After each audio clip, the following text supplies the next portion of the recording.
Welcome student. In the previous lecture we have discussed about the reproduction.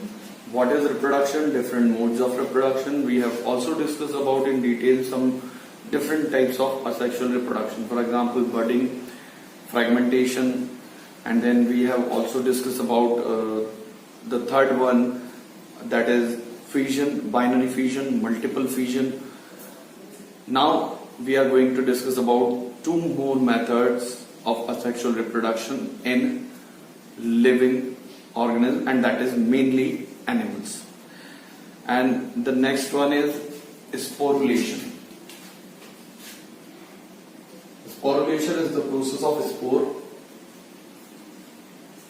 formation. Okay, so what is spore formation? हमने जब पिछले बार discuss किया था multiple fusion के बारे में, तब मैंने आपको एक चीज और बताई थी. I was talking about cyst. तो जो फॉर्मेशन है सिस्ट का, that is the only difference between and that is the only thing that can differentiate between multiple fusion and spore formation.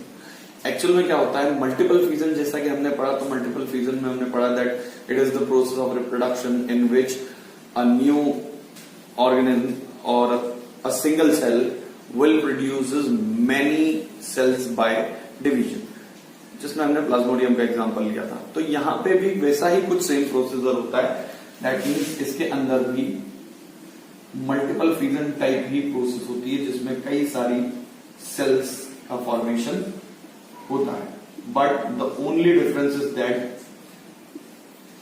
कि समटाइम्स जो मल्टीपल फ्यूजन के जो products होते हैं, यानी कि मल्टीपल फ्यूजन की प्रोसेस के थ्रू जो नए इंडिविजुअल प्रोड्यूस होंगे, उनमें अनफेवरेबल कंडीशन की वजह से कई बार उन सेल्स के आसपास एक हार्ड टफ कवरिंग का फॉर्मेशन हो जाता है, which is known as cyst wall. जिसको क्या बोला जाता है?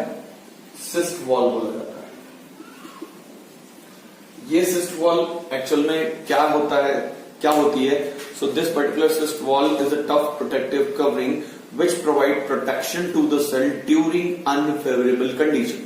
यानी कि अनफेवरेबल कंडीशन के अंदर ये इसको एक प्रोटेक्शन प्रोवाइड अपनी तरफ से करती है.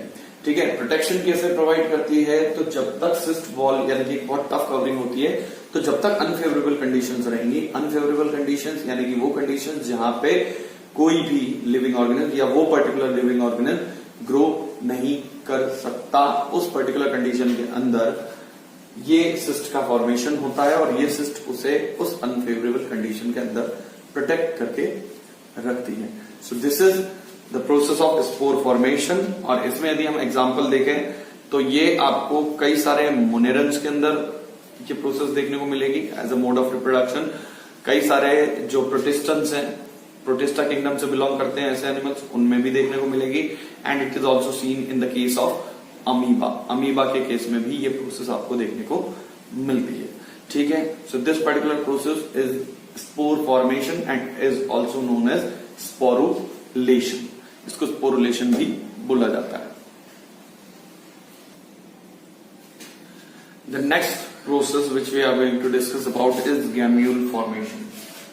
It is also a mode of asexual reproduction in some kind of organism, and mainly this particular process is seen in sponges. Gamule formation. Gamule formation is also sometimes known as internal budding. Gemmule formation को internal budding भी बोला जाता है. तो कई बार मे भी possible कि आपको कुछ बुक्स में ये बडिंग के अंदर ही एक्सटर्नल बडिंग और इंटरनल बडिंग के फॉर्म में भी मिल सकता है, और आप इसे यदि अलग से पढ़ना चाहें so you can study it by the name gemmule formation. Gemmule formation से भी आप इसको स्टडी करते हैं. तो ये एक्चुअल में क्या प्रोसेस होती है उसके बारे में हम यहाँ पे विद डायग्राम समझने की कोशिश करते हैं.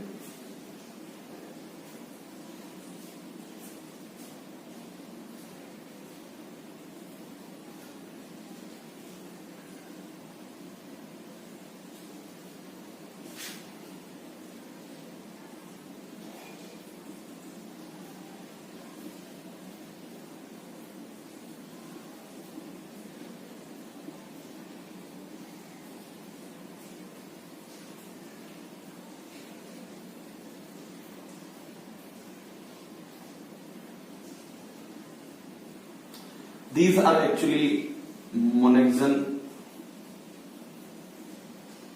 spicules.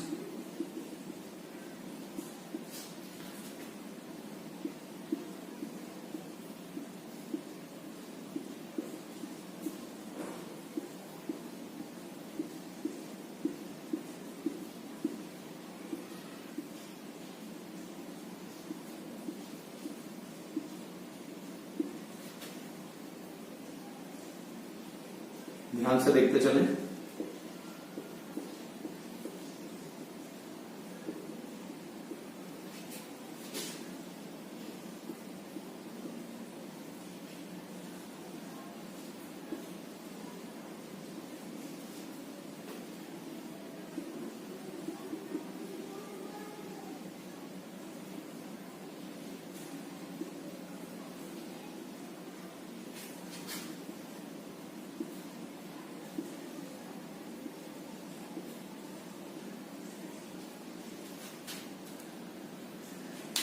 तो ये है गैम्यूल फॉर्मेशन का पूरा एक डायग्राम। इस डायग्राम के थ्रू मैं आपको पूरी चीजें एक्सप्लेन कर पाऊंगा। सबसे पहले बात करें what actually gemmule is. So a mass of cell enclosed within a common opaque envelope is called as gemmule, यानी कि बहुत सारी सेल का एक मास जो कि एक कॉमन ओपेक एनवेलप के अंदर एक मास ऑफ सेल एनक्लोज्ड होता है, ठीक है। And that common opaque envelope is rich in food and germinates to form a new plant. Is called as गैम्यूल। यानी कि पूरा यदि एक कॉमन ओपेक एनवेलप के अंदर एक मास ऑफ सेल प्रेजेंट है, उस मास ऑफ सेल में यानी कि जो पूरा एनवेलप बना हुआ है उसके अंदर फूड स्टोरेज भी काफी ज्यादा है and it can lead to the germination of new plant as well. नया प्लांट भी बना सकता है। उस पूरे एनवेलप लाइक स्ट्रक्चर को हम गैम्यूल बोलते हैं। This gemmule formation is especially seen in the case of sponges. Sponges के केस में ये देखने को मिलता है, ठीक है। हम ऑलरेडी 11th क्लास में पढ़ चुके हैं व्हाट आर स्पंजेस। स्पंजेस जो हैं लोवेस्ट एनिमल की कैटेगरी में आते हैं। स्पंजेस स्पॉन्जिला के बारे में हमने पढ़ा हुआ है, पोरिफेरा कैटेगरी के अंदर ये आते हैं। तो ये जो एनवेलप है ये गैम्यूल फॉर्मेशन उनके अंदर देखने को मिलता है। These cells which are present in the enclosed envelope are called as archaeocytes. इनको हम archaeocytes बोलते हैं। That means कि ये वो साइट्स हैं जिन्होंने सबसे पुराने एनिमल के फॉर्मेशन की प्रोसेस जो है वो स्टार्ट की थी, या सबसे पुराने एनिमल के रिप्रोडक्शन के अंदर ये यूज होती है। That's why these are called as archaeocytes, इसलिए इनको हम archaeocytes बोलते हैं। अब इसके अंदर पूरा गैम्यूल फॉर्मेशन आपको यहाँ पे क्लियरली जो है स्ट्रक्चर के थ्रू दिखाई दे रहा है। ये इसकी आउटर मेम्ब्रेन है गैम्यूल की, ये इनर मेम्ब्रेन है। इसमें आर्कियोसाइट्स एनक्लोज्ड होती है एनवेलप के अंदर। साथ में यदि हम बात करें तो ये मोनेक्सन स्पिक्यूल्स प्रेजेंट होते हैं जो एनवेलप को अपना एक प्रॉपर स्ट्रक्चर प्रोवाइड करते हैं। एंड द लास्ट इज ये यहाँ पे एक पोर प्रेजेंट होता है जिसके थ्रू नया प्लांट जर्मिनेट होगा and that pore is called as micropyle. Micropyle एक पोर की तरह ये काम करेगा और इसके थ्रू पूरा रिप्रोडक्शन होगा। तो ये गैम्यूल फॉर्मेशन की प्रोसेस है। यहां यदि हम बात करें सो असेक्सुअल रिप्रोडक्शन की जितने भी मोड्स हैं जो कि एनिमल्स के केस में यूज होते हैं वो सारे हमने यहाँ पे अभी तक डिस्कस कर लिए हैं ऑलमोस्ट, ठीक है। Now we are going to discuss about the asexual mode of reproduction. So the mode of asexual reproduction found in plant is also known as vegetative propagation. So let us discuss what actually vegetative propagation is all about.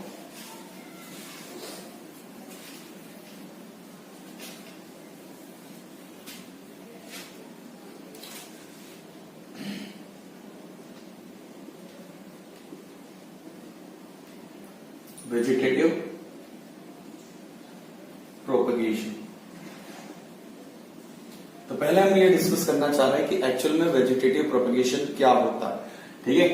So the word the technique is dividing the word और dividing the term technique vegetative and propagation. Propagation means to propagate इसका मतलब क्या होता है, आगे बढ़ना, ठीक है, that means to propagate something. और वेजिटेटिव पार्ट क्या है, सो वेजिटेटिव पार्ट हम डिस्कस कर लेते हैं, जैसे अभी हमने पिछले क्लासेस में डिस्कस किया है।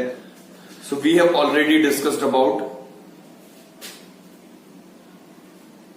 The type of reproductive part of the plant and that reproductive part of the plant is flower, ठीक है। तो हमने ये डिस्कस किया था कि रिप्रोडक्टिव ऑर्गन जो है प्लांट के अंदर वो होता है फ्लावर। अब वेजिटेटिव पार्ट्स क्या होते हैं, तो एक्चुअल में all the parts of the plant except flower are called as vegetative parts, यानी कि फ्लावर या प्लांट के हर पार्ट को, सिर्फ फ्लावर को छोड़कर बाकी हर एक पार्ट को हम वेजिटेटिव पार्ट बोलते हैं, ठीक है। So as the name suggest vegetative propagation, that means propagation of a plant with the help of vegetative part is called as vegetative propagation. That means it is the process of asexual reproduction in which a vegetative part of the plant can produce the whole new plant, and that is considered as vegetative propagation. And the part of plant which is used for this particular process or used for the propagation or formation of new plant is called as vegetative propagule. उसको हम vegetative propagule बोलते हैं, ठीक है। तो ये पूरा हमारा फिनोमिनन होता है वेजिटेटिव प्रोपगेशन का। अब यदि हम बात करें कि vegetative propagation is also an asexual type of reproduction, क्योंकि इसमें कोई भी दो पेरेंट इन्वॉल्व नहीं होते, यहाँ पे एक ही टाइप के पेरेंट्स जो हैं उनका इन्वॉल्वमेंट होता है, यानी कि एक ही प्लांट से हमें दूसरे न्यू प्लांट्स का फॉर्मेशन देखने को मिल जाता है, ठीक है। अब इसको भी हम दो टाइप में डिवाइड करते हैं। This particular process is also divided into two type. First one natural vegetative propagation,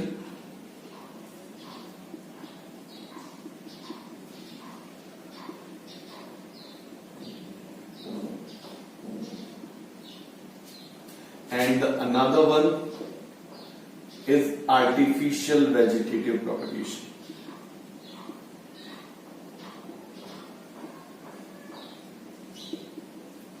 एक है नेचुरल और दूसरा है आर्टिफिशियल, ठीक है। अब यदि हम बात करें what is natural vegetative propagation, so natural vegetative propagation is a mode of asexual reproduction which occurs naturally, जो नेचुरली होता है। That means this is a type of reproduction in which some part of the plant are produced by their vegetative parts naturally, यानी कि बिना human intervention के या बिना human support के भी कुछ प्लांट्स अपने वेजिटेटिव पार्ट्स की हेल्प से नए प्लांट्स का डेवलपमेंट कर लेते हैं, और उसी पर्टिकुलर प्रोसेस को हम नेचुरल वेजिटेटिव प्रोपगेशन बोलते हैं, ठीक है। अब यदि हम इसको क्लासिफाई करने की कोशिश करें तो we can classify it on the basis of the part used for propagation. किस बेसिस पे आप इसको क्लासिफाई कर सकते हो, तो कौन सा पार्ट यूज करके आपने ये प्रोपगेशन करवाया है, उस बेसिस पे आप इसको इजीली क्लासिफाई कर सकते हो। That means natural vegetative propagation by roots, natural vegetative propagation by stem, natural vegetative propagation by leaves, ठीक है। तो ये किससे हो रहा है कि नेचुरली हो रहा है, कोई नया प्लांट बन रहा है वेजिटेटिव पार्ट से, और किस पार्ट से बन रहा है उसके बेसिस पे आपने इसको अलग अलग क्लासिफाई कर दिया है, ठीक है। तो इनके बारे में हम पढ़ने वाले हैं। So first we are going to study about the natural vegetative propagation by roots. Roots के थ्रू जो नेचुरल वेजिटेटिव प्रोपगेशन होता है वो कैसे होता है, ठीक है। तो रूट्स में यदि हम एग्जांपल लें तो गुआवा प्लांट, ठीक है। इसमें क्या होगा, तो कई बार क्या होता है कि रूट्स जो होती हैं, रूट्स के जो बर्ड्स होते हैं, रूट्स के ऊपर छोटे छोटे बर्ड्स प्रेजेंट होते हैं, वो बर्ड्स अपने आप में एक लीफी शूट को जनरेट कर देते हैं, and that leafy shoot is called as slip, and that slip is capable of producing new individual plant and helps in vegetative propagation of plant. कैसे होगा तो वो देख लेते हैं कि जैसे कुछ प्लांट्स ग्राउंड के अंदर उनकी रूट्स प्रेजेंट होती है, डिफरेंट टाइप की हो सकती है, एडवेंटिशियस भी हो सकती है, और आपकी जो टैप रूट है वो भी हो सकती है। तो इन रूट्स में से एक छोटे लीफी शूट का की ग्रोथ होती है। इस तरह से लीफी शूट ग्रो करता है, उसके ऊपर लीफ वगैरह प्रेजेंट होती है। That leafy shoot is called as slip, उसको हम क्या बोलते हैं, slip. And that slip is capable of producing new plant, और इसी स्लिप से एक नया प्लांट जनरेट हो जाता है। तो इस पर्टिकुलर प्रोसेस को हम बोलते हैं natural vegetative propagation by roots. Roots के थ्रू ये नेचुरल वेजिटेटिव प्रोपगेशन होगा। फिर यदि हम दूसरा बात करें, so natural vegetative propagation by stem, stem के थ्रू भी नेचुरल वेजिटेटिव प्रोपगेशन होता है। तो हम ऑलरेडी जानते हैं कि कई सारे प्लांट्स ऐसे होते हैं जो अपने स्टेम के थ्रू नए प्लांट को ग्रो कर सकते हैं। अब स्टेम के मॉडिफिकेशंस भी हमने कई सारे पढ़े, that different types of stems are also present. Some are called as suckers, some are called as rhizome, some are called as tubers and some are modified in the form of bulbs. तो ये 4 type होते हैं। इन चारों type से अलग अलग type के आपको जो अलग अलग टाइप के प्लांट्स हैं उनके अंदर वेजिटेटिव प्रोपगेशन के एग्जांपल के तौर पे आप इसको देख सकते हैं। पहले हम देखते हैं, सबसे पहले the first type is sucker. ठीक है, अब ये जो है सकर वाला एग्जांपल जो है वो किसमें देखने को मिलता है? So this particular example is found in the case of mint. Mint का जो प्लांट होता है उसके केस में देखने को मिलता है। मैं आपको यहाँ पे एक बार समझा देता हूं कि सकर्स एक्चुअली क्या होते हैं। ठीक है, तो कई बार आपने देखा होगा, मे बी पॉसिबल कि एक स्टेम जो होता है, ठीक है, तो स्टेम पे जहां पे ये ग्राउंड से अटैच है, ठीक है, इसके नीचे रूट्स आ जाती है इसकी, तो यहाँ पे कुछ ऐसे हॉरिजॉन्टल आउटग्रोथ जो है वो स्टेम के ऊपर भी इस तरह से ग्रो करने लगते हैं। कई बार ये इस टाइप की चीजें देखने को हमें मिलती है। So these are called as sucker. इनको हम सकर बोलते हैं क्योंकि ये वाटर और अदर न्यूट्रिशन सक करने के लिए प्लांट के लिए यूजफुल होते हैं। तो ये एक टाइप का मॉडिफिकेशन होता है अपनी बॉडी की नीड्स को पूरा करने के लिए। तो जब ये सकर्स जो होते हैं ये इस तरह से वाटर के अंदर सॉइल के अंदर से होते हुए इस तरह से यदि बाहर आ जाते हैं, so that will help to produce a new aerial shoot, यानी कि एक नया शूट ये प्रोड्यूस कर देंगे। ठीक है, नया शूट यानी कि नया तना बना देंगे। धीरे धीरे ये ग्रो करने लगेगा। ठीक है, और जब ये ग्रो कर जाए, ये इतना इनफ कैपेबल हो जाए, तो ये यहां से अपने आप को कट कर लेता है, यानी कि यहां से अपने आप को डिटेच कर लेता है करंट प्लांट से। तो उस कंडीशन में धीरे धीरे ग्रो करके और एक नया प्लांट प्रोड्यूस कर देगा। So in that particular case हम इसे क्या बोलेंगे कि ये इस पर्टिकुलर प्लांट के स्टेम के सकर से प्रोड्यूस हुआ एक नया प्लांट है। That's why this will be called as vegetative propagation through sucker. ठीक है, सकर जो होते हैं उनके थ्रू ये प्रोड्यूस होता है। ये इसका एग्जांपल है और मेनली आपको देखने को मिलता है मिंट के अंदर। ठीक है, दूसरा होता है वेजिटेटिव प्रोपगेशन थ्रू राइजोम्स। ठीक है, अब राइजोम्स किसके केस में देखने को मिलते हैं? So rhizomes are seen in the case of banana, turmeric and ginger. Ginger और टर्मरिक और बनाना के केस में ये राइजोम्स हमें देखने को मिलते हैं। इनके थ्रू कैसे होगा? तो सेम प्रोसेस है कि राइजोम्स जो है वो भी अपने आप को मॉडिफाई कर लेते हैं, मॉडिफाइड शूट होते हैं एक्चुअली। और आपने जिंजर देखा होगा, जिंजर के ऊपर स्केल्स होते हैं, दैट मीन्स कि वो है क्या, स्टेम का एक मॉडिफाइड पार्ट, और उसमें आपको कई सारे ऐसे ब्रांचेस जो दिखते हैं, the actually are nodes and internodes. वो नोड्स पे से ब्रांचेस होती हैं और बीच में वो जो स्केली पार्ट होता है जिसके अंदर फूड प्रेजेंट होता है वो उसका इंटरनोड होता है। ठीक है, तो ये राइजोम्स जो है इनके अंदर फूड स्टोर्ड होता है और वो कैपेबल होते हैं कि यदि उनको आप सॉइल के अंदर ग्रो करें तो ये नए इंडिविजुअल प्लांट की ग्रोथ में रिस्पॉन्सिबल हो सकते हैं, या फिर नेचुरली भी यदि हम बात करें तो जहां पे ये ग्रो कर रहे होते हैं तो उन्हीं नोड से नया प्लांट भी ये ग्रो कर देते हैं। That's why it is taken as example कि जिंजर के एग्जांपल में हमें ये पर्टिकुलर प्रोसेस देखने को मिलती है। ठीक है, इसके बाद तीसरा जो टाइप होता है वो होता है vegetative propagation through bulb. Bulb के थ्रू भी वेजिटेटिव प्रोपगेशन आपको देखने को मिलता है। अब बल्ब का एग्जांपल बहुत कॉमन है, ये आपने ऑलरेडी देखा होगा, and that is occurring in the case of onion. Onion के केस में बल्ब के थ्रू हम रिप्रोडक्शन करवाते हैं, यानी कि असेक्सुअल मोड ऑफ रिप्रोडक्शन के थ्रू तो ऑनियन बल्ब यदि प्रेजेंट है तो ऑनियन बल्ब से अपने आप नेचुरल प्रोसेस के थ्रू भी नया ऑनियन प्लांट जो है वो प्रोड्यूस किया जा सकता है। तो ये उसका एग्जांपल हो जाता है। And the last one is tuber. Tuber के केस में क्या देखने को मिलेगा? सो ट्यूबर के एग्जांपल में हमें मिलेंगे पोटैटो। ठीक है, पोटैटो के केस में जो ग्रोथ होती है यानी कि नया पोटैटो प्लांट जो होता है वो ट्यूबर की हेल्प से प्रोड्यूस होता है। अब ट्यूबर क्या है? तो ट्यूबर स्टेम का ही एक मॉडिफाइड पार्ट है जो फूड स्टोर करने के लिए मॉडिफाइड होता है। आपने मे बी पॉसिबल देखा हो कि जो पोटैटो होते हैं उनकी खेती जो भी लोग करते हैं, जो फार्मर्स खेती करते हैं, तो इसके कोई सीड्स के थ्रू ये प्रोड्यूस नहीं होता है। ये एक्चुअली पोटैटो के अंदर जो सोलन पार्ट होते हैं, जो सोलन पार्ट ट्यूबर्स जो होते हैं, उनको यूज करके वो नए पोटैटो प्लांट्स को प्रोड्यूस करवाते हैं। So this is also an example of natural vegetative propagation through stems. ठीक है, क्रिपिंग स्टेम के थ्रू भी ऐसा होता है। क्रिपिंग स्टेम मतलब जो जमीन पे से रेंगते हुए चलते हैं, कुछ जैसे वाटरमेलन और पंपकिंस के केस में आपको देखने को मिलता है कि वो जमीन पे उनके जो स्टेम्स हैं वो चलते हैं। वो हम बोल सकते हैं कि इरेक्ट स्टेम नहीं होते, तो वो चलते हैं और उन्हीं से कुछ नए प्लांट्स भी वो प्रोड्यूस करने में कैपेबल होते हैं। तो ये क्रिपिंग स्टेम के थ्रू होगा। उसमें दो एग्जांपल होते हैं, रनर और offset.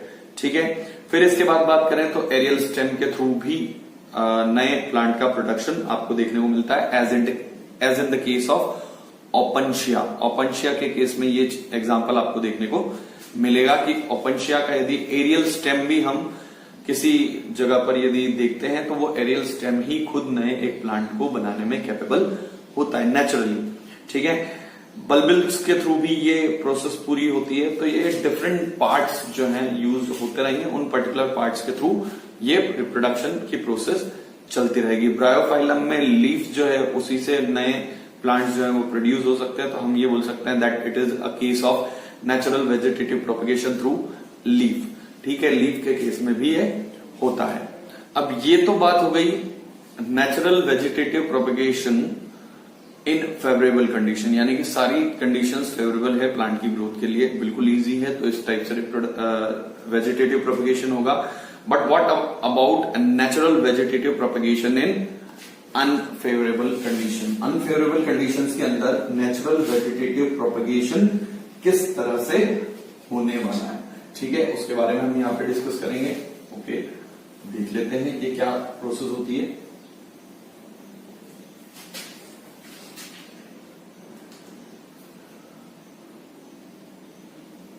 Natural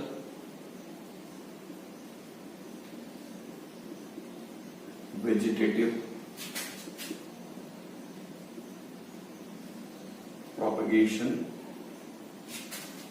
in unfavorable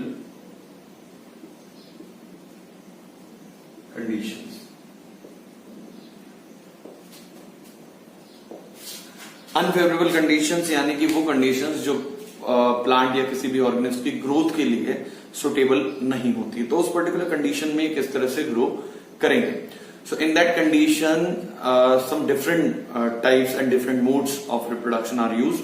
In this case, जब unfavorable conditions होती हैं तो plants या organisms spores के through reproduce करते हैं। That means they will form spores and then they use that spores for a vegetative propagation। यानी कि plants के अंदर spores का formation होगा, वो spores जो हैं उनके आसपास एक thick कवरिंग प्रेजेंट होगी जो उसको प्रोटेक्ट करके रखेगी और उसके थ्रू फिर वो अपना सेक्सुअल रिप्रोडक्शन जो है वो कर पाएंगे। ठीक है, so these spores are of two types. दो टाइप के स्पोर्स के थ्रू ये रिप्रोडक्शन होता है। पहला होता है ज़ूस्पोर्स। ज़ूस्पोर्स के बारे में बात करें तो ये थोड़े स्मॉल होते हैं साइज के अंदर, छोटे होते हैं साइज में और एंडोजिनसली फॉर्म्ड होते हैं, अंदर प्लांट के बनते हैं गैमेटोफाइट्स के अंदर, और ये मोटाइल होते हैं। दैट मीन्स कि ये इजीली मूव कर सकते हैं because they have two flagella with them. उनके पास दो फ्लैजिला प्रेजेंट होते हैं। फ्लैजिला क्या होता है तो ये हमने ऑलरेडी 11th में पढ़ा हुआ है। ठीक है। फ्लैजिला अब स्पेशल अपेंडेजेस में आता है जो मूव करने में हेल्प करता है। तो हम कुछ इस तरह से इस चीज को समझ सकते हैं कि ये ऐसे बहुत सारे स्पोर्स का फॉर्मेशन कर देते हैं जिनके पास कई सारे, यानी कि स्पोर्स के अंदर फ्लैजिलास, ये इस तरह के फ्लैजिला इनके पास प्रेजेंट रहेंगे और ऑलमोस्ट हर केस में 2 फ्लैजिला प्रेजेंट होते हैं, ठीक है। दीज स्पोर्स, इनके पास ऐसा सेल वॉल वो भी रहेगा न्यूक्लियस, ठीक है। इस टाइप से ये पूरा एक डायग्राम होता है। तो ये जो स्पोर्स हैं, इन स्पोर्स में कैपेबिलिटी होती है कि ये मूव कर सकते हैं। तो अनफेवरेबल कंडीशन के अंदर भी प्लांट अपने स्पोर्स रिलीज करता है, प्लांट अपने स्पोर्स को रिलीज करता है और ये जो स्पोर्स रिलीज होते हैं इनके पास फ्लैजिला होता है, that's why they are capable of movement. तो ये मूवमेंट कर सकते हैं वाटर वगैरह के थ्रू, यदि ये डिस्पर्स होते हैं तो ये उसमें स्विम भी कर सकते हैं इजीली, ठीक है। और एक अच्छा डिस्पर्जल इनको मिलता है और जैसे ही जिस जगह पर ये जाते हैं, यानी कि ट्रेवल करने की कैपेसिटी इनमें इसीलिए होती है कि यदि ये ट्रेवल करके अच्छी तरह से डिस्पर्स हो जाए और ऐसी सिचुएशन में, ऐसे हैबिटेट के अंदर पहुंच जाए जहां पे इनको फेवरेबल कंडीशंस यदि मिलती है, तो ये स्पोर्स नए प्लांट को डेवलप कर सकते हैं, ठीक है। That's why we are calling it as natural vegetative propagation. ये नेचुरल वेजिटेटिव प्रोपगेशन है, यहाँ पे स्पोर्स के थ्रू ये वेजिटेटिव प्रोपगेशन होता है। इसके एग्जाम्पल आपको किसमें देखने को मिलेंगे? सो this particular thing is seen in Chlamydomonas and Ulothrix. Ulothrix और क्लेमाइडोमोनास जो ऑर्गेनिज्म होते हैं उनके अंदर ये प्रोसेस आपको देखने को मिलेगी डेफिनेटली, ठीक है। एक और दूसरे टाइप के स्पोर्स होते हैं। वो स्पोर्स कैसे होते हैं? तो वो स्पोर्स होते हैं कोनिडिया। ये कोनिडिया के बारे में यदि हम बात करें तो conidia are exogenously formed on the hypha. ये हाइफा पे एक्सोजिनसली फॉर्म्ड होते हैं। अब हाइफा कहां प्रेजेंट होते हैं? They are found in fungus. ये फंगस का जो स्ट्रक्चर होता है उसमें आपको हाइफा देखने को मिलते हैं। उस पे ये कोनिडियो फोर्स के अंदर कोनिडिया का फॉर्मेशन होता है, but these are non motile. ये मूवमेंट में कैपेबल नहीं होते हैं। इन्हें स्प्रेड किया जाता है with the help of different agents. ये कई सारे एजेंट की हेल्प से ये जाते हैं। जो कंस्ट्रिक्शन होते हैं on the tip of Haifa, वहां पे ये बनते हैं और स्प्रेड होते हैं। ये किसमें देखने को मिलता है? So this example is seen in the case of Penicillium and Aspergillus. Aspergillus और पेनिसिलियम के केस में ये स्ट्रक्चर हमें दिखाई देते हैं। मैं एक सिंपल सा एक हाइफा आपको बना के बताता हूं कि यदि सेपरेट हाइफा है तो इस तरह से ये रहेगा और इसके ऊपर है ना, वो थोड़ा सा डायग्राम उतना प्रॉपर नहीं हो पाएगा। यहाँ पे आपको डायग्राम बुक में थोड़ा सा ज्यादा अच्छे से आप उसको रेफरेंस के तौर पे ले सकते हो। तो ये ऐसे हाइफा के अंदर कोनिडियो फोर्स में ये बनते हैं और फिर वहां से ये स्प्रेड होंगे। स्प्रेड होके यदि ये फेवरेबल कंडीशंस के अंदर ये स्पोर्स जाते हैं, so they can produce a new plant. तो वहां पे ये एक नया प्लांट भी प्रोड्यूस कर सकते हैं। तो ये था आपका पूरा natural vegetative propagation in unfavourable condition. Favourable condition में हम पहले डिस्कस कर चुके हैं। अनफेवरेबल कंडीशन में नेचुरल वेजिटेटिव प्रोपगेशन ये होता है, ठीक है। Now moving ahead to artificial vegetative propagation. Artificial vegetative propagation कैसे होता है, ठीक है। तो आर्टिफिशियल वेजिटेटिव प्रोपगेशन के बारे में हम बात कर लेते हैं।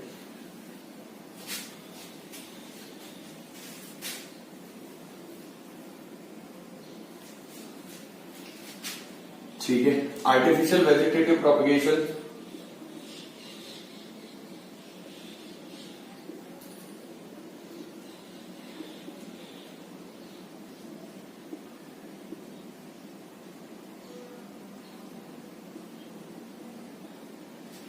ये हो गया आपका आर्टिफिशियल वेजिटेटिव प्रोपगेशन। अब आर्टिफिशियल वेजिटेटिव प्रोपगेशन जो है वो किस तरह से होता है, तो इसके लिए हमारे पास 3 टेक्निक्स होती है। पहली चीज तो ये कि इसे आर्टिफिशियली क्यों बोला जा रहा है?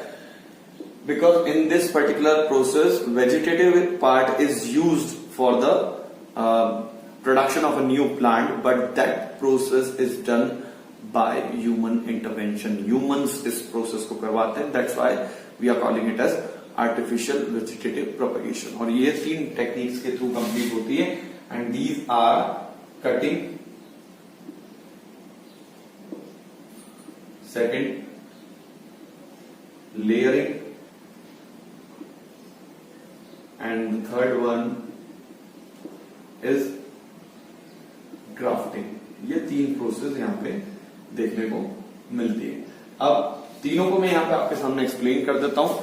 कटिंग जो है ये कैसे प्रोसेस होती है? This is a type of process in which the stem of a plant is cutted and then putted in deep in the soil and gives rise to a new plant. यानी कि ये एक ऐसी process है जिसमें हम humans एक किसी भी प्लांट के स्टेम को जो थोड़ा छोटा स्टेम होता है, वुडी स्टेम होता है, उसको कट करके लेके आते हैं और उसे हम सॉइल के अंदर डिप कर देते हैं और वहीं से हमें एक नया प्लांट मिल जाता है। That case is called as cutting and which is seen in the case of rose plant. Rose plant की यदि हम बात करें, अपने घर में गमला लगाया होगा या देखा होगा कहीं पे लगाते हुए, तो एक्चुअल में रोज प्लांट किस तरह से लगता है, तो उसका हम एक स्टेम कट करके लेके आते हैं, ठीक है, और उसको कट करके लेके आते हैं और सॉइल के अंदर डिप कर देते हैं, गमले के अंदर लगा देते हैं। धीरे धीरे वही एक स्टेम नए प्लांट में कन्वर्ट हो जाता है। So that process is called as cutting.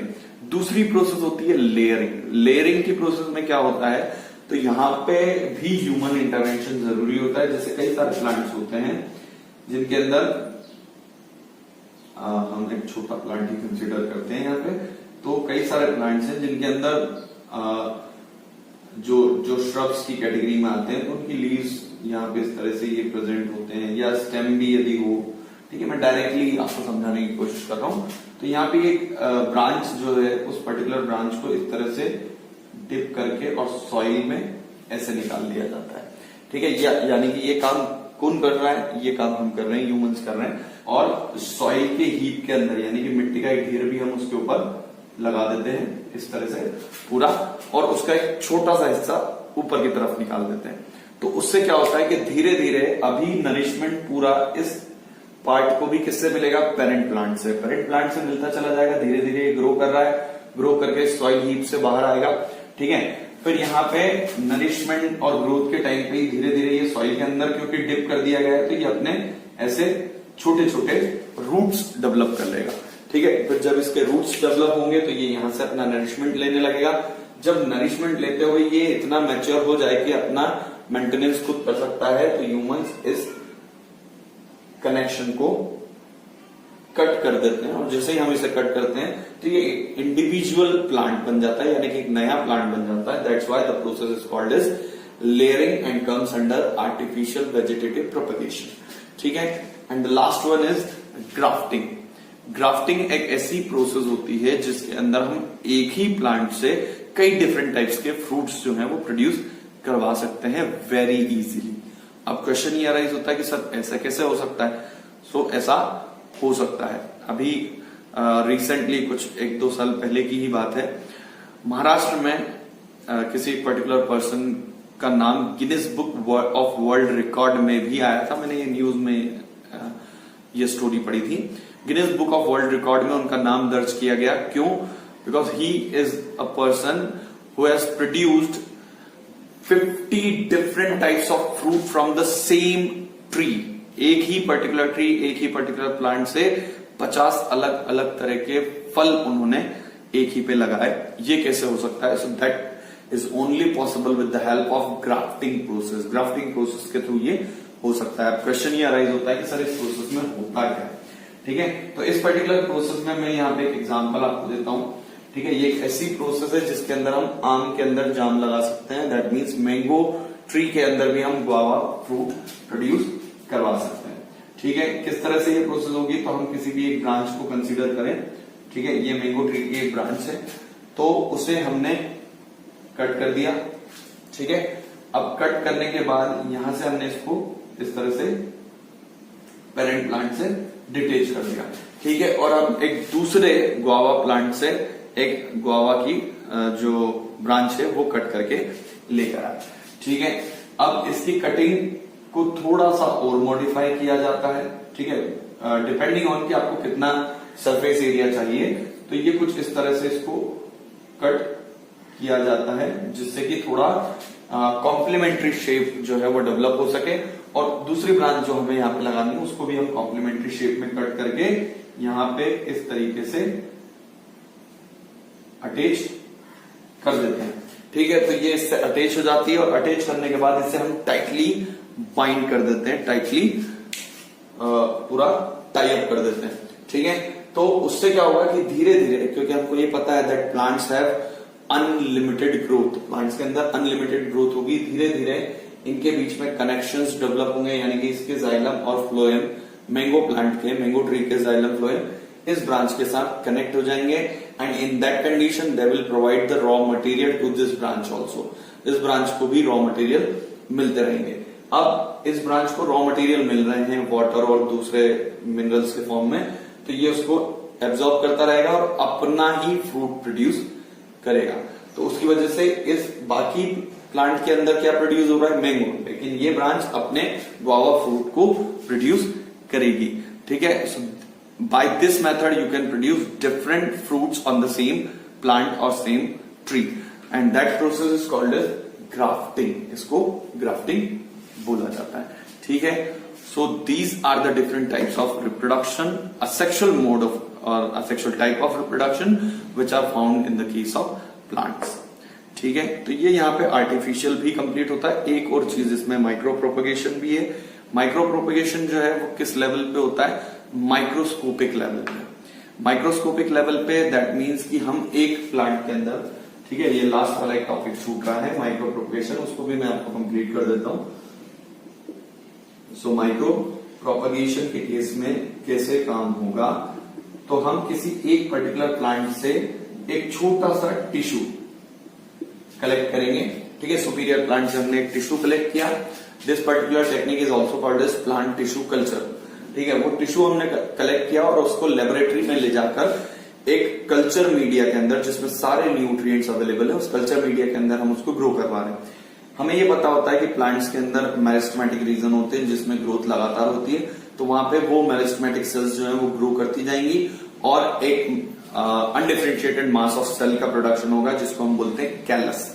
तो वो जो कैलस एक माइक्रोस्कोपिक कल्चर मीडियम के अंदर प्रोड्यूस होंगे, बहुत सारे हो सकते हैं, तो वो कैलस को हम यूज करेंगे और कैलस से को हम यूज करके डिफरेंट सीडलिंग्स प्रोड्यूस करेंगे, यानी कि छोटे छोटे प्लांट्स प्रोड्यूस करेंगे and then we will sow the plants into the soil. हम उन्हें सॉइल में ले जाके उनको उनकी बुआई कर देंगे, उनको सॉइल के अंदर डाल देंगे, जिसकी वजह से वो नए प्लांट्स में कन्वर्ट हो सकते हैं। तो इस पर्टिकुलर मेथड में किसी भी एक पर्टिकुलर प्लांट टिश्यू का कल्चर बना के हम एक ही प्लांट से बहुत सारे नंबर में ऑफस्प्रिंग्स प्रोड्यूस करवा सकते हैं। That's why the propagation is called as micro propagation and is also known as plant tissue culture. ठीक है, तो ये सारी आपकी प्रोसेसेस थी जो asexual mode of reproduction plants के अंदर जो होते हैं। हमने एनिमल्स के असेक्सुअल मोड ऑफ रिप्रोडक्शन को ऑलरेडी डिस्कस कर लिया है। So that completes your topic here, that is asexual reproduction in organism. Organism के अंदर असेक्सुअल रिप्रोडक्शन किन किन में होता है, कितने डिफरेंट टाइप्स होते हैं, और ये सारी चीजें यहाँ पे आपकी कंप्लीट हो जाती है। ठीक है, in the next video we will discuss about the sexual reproduction in higher organism. Higher organism के अंदर जो सेक्सुअल रिप्रोडक्शन होता है उसके बारे में हम डिस्कस करेंगे। So okay student, work hard, study hard and enjoy your studies. Thank you.